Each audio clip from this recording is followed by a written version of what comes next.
Europe 1, Culture Média. 9h30, 11h. Thomas Hill. Merci beaucoup d'être avec nous pour la suite de Culture Média. Dans un instant, nous serons avec l'académicien Jean-Christophe Ruffin, mais on est toujours quelques minutes avec William Lémergie. Et alors William, on va dresser votre portrait sonore, des petits sons qui vous rappelleront quelques souvenirs. Voici le premier. Ce soir j'embrasse mon Algérie, pendant que tu revois ta vie, tes yeux s'arrêtent sur une maison. Patrick Bruel, je reviens, très jolie chanson parce que ça illustre le fait que vous avez passé les 20 premières années loin de France et notamment en Algérie. Notamment en William Algérie. J'ai parlé, oui, c'est ça, 20 années en Afrique. C'est Algérie, Sénégal, Mali, Maroc. Parce que votre père, donc Raymond Lémergie, dont on parlait tout à l'heure, était colonel, c'est ça ? Oui. Donc vous le suiviez de pays en pays. Eh ben, on était dans les valises et on partait avec lui, mais on se rendait pas compte que la vraie vie, c'était pas ça pour tout le monde. Mais nous, on disait que c'était normal. Tous les 4 ans, on changeait de pays et de ville, et d'amis et de lycée. Ouais. Donc, on avait une scolarité en dents de scie. Et qu'est-ce qui reste de l'Afrique pour vous ? Que des bons souvenirs, des odeurs. Ouais. C'est vrai, des parfums, des lieux. Mais ça revient quand plus vous vieillissez, plus ces images réapparaissent involontairement. Donc, on s'appuie beaucoup là-dessus. Et moi, je les revois de temps en temps. C'est mon cinéma à moi. Ça n'intéresse personne d'autre, mais je me le revois. Vous êtes retourné dans ces pays ? Oui. Je suis retourné avec mon fils Jerry. Nous sommes allés ensemble à Dakar. Ah ouais. Et j'ai retrouvé ma maison, j'allais dire intacte. Oui, à peu près intacte. Ah, la petite rue, l'arbre sur lequel nous montions avec mon frère. Oui, je suis retourné là-bas. Et alors, pendant la guerre d'Algérie, vous allez partir dans un collège à La Rochelle. Oui. Vous étiez interne là-bas. Vous allez ensuite faire des études de lettres que vous arrêtez au moment de mai 68. Oui, il paraît que c'est la Révolution. Moi, vous êtes parti à la Baule, je crois. Oui, mais j'étais pas très convaincu. J'ai fait mai 68 sur une plage à la Baule. C'est pas très glorieux, je sais, pardon, mais c'est vrai. Alors après, vous allez faire un petit peu d'histoire, un peu d'espagnol, un peu d'études de cinéma. Vous vous cherchiez un peu à ce moment-là, non ? C'est ça ? Oui, je sais pas si en tout cas, je ne me suis pas trouvé à l'époque. Ça c'est sûr.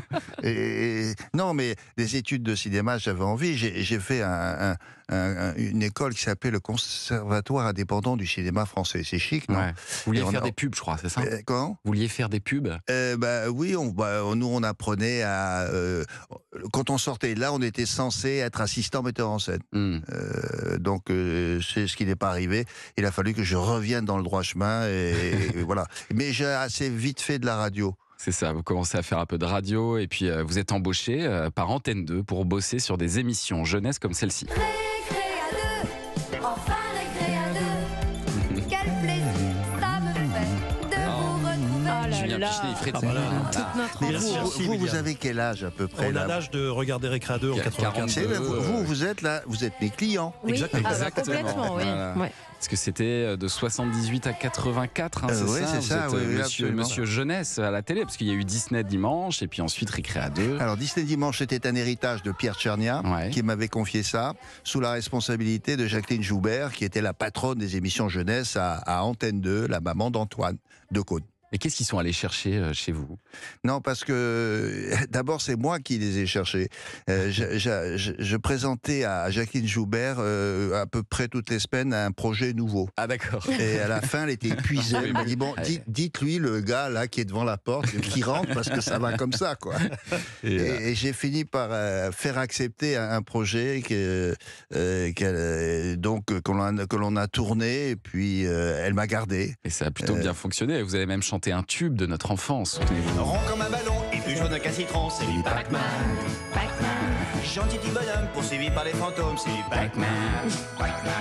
Il court. Voilà, et puis après il y aura... Oui, mais ça c'est pas n'importe quoi, pardon. franchement, il est inscrit au patrimoine immatériel de l'UNESCO, ce chef-d'œuvre. Bien sûr. Ah bah, évidemment. Oui, bien sûr. Il n'était pas évident à chantonner parce que vous alliez très vite parfois. Il faut aller vite. Les couplets vont vite. Oui, c'est vrai. Donc, à 6 ans, c'était l'impression quand que la voix on était était jeune, accélérée, c'était dur.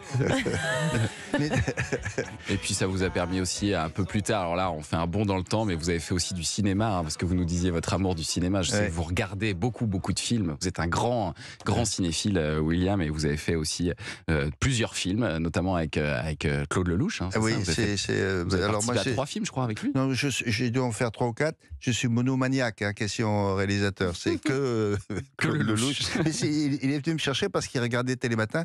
Il faisait du sport avant Télématin. Quand il rentrait chez lui, il prenait une douche et il regardait la télé. Et à force de me voir tous les jours, on s'est retrouvés un jour dans des circonstances totalement rocambolesques. Et il m'a dit, mais vous devriez tourner avec moi. Je lui ai dit, mais comment?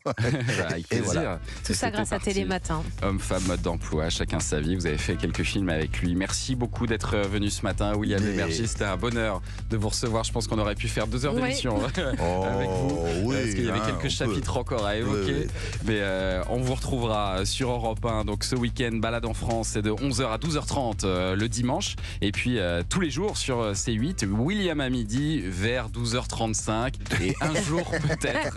Non, mais je voulais dire à Julien d'ailleurs que, puisqu'il s'intéresse aux audiences, qu'on a battu des records d'audience il y a cette semaine. Voilà. Donc, bravo. ça devrait William. Ce sera mentionné. Merci de m'avoir invité en tout cas. Merci William Lémergie. Dans un instant, Thomas Hill, votre invité culture. Oui, je reçois le romancier Jean-Christophe Ruffin qui vient nous présenter un livre passionnant qui mêle aventure et politique. À tout de suite sur Europe 1.